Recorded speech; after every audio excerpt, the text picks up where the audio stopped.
Howdy.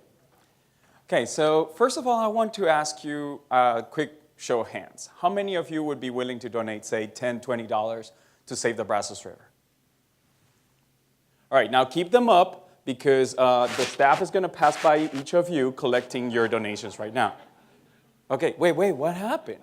Why all of a sudden that determination and that willingness really quickly turned into hesitation?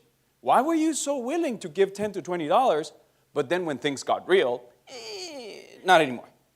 This is hypothetical bias. Why does this matter? This matters because a lot of the policies that are being enacted and a lot of the managerial decisions that are being taken are based on surveys that have no consequences. So when we ask these hypothetical questions, we get hypothetical answers. So what we did is that we set out to test it. We proposed people with different questions, and these questions had right answers. There was a right answer in each of these questions. And in some group, for the control treatment, then we had no consequence whatsoever. And in the other group, their decisions were consequential. There were actually going to be consequences to what they decided. And what we saw is that we have a higher percentage of right answers when there's consequences.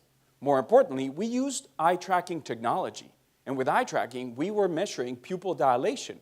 And we saw that the pupils dilated more when there was consequences. Dilation of pupils is a measure of engagement. So people were engaged when there were consequences. But then not all hope is lost, because what we also tested was how many of those decisions had to have consequences in order for people to treat them as real.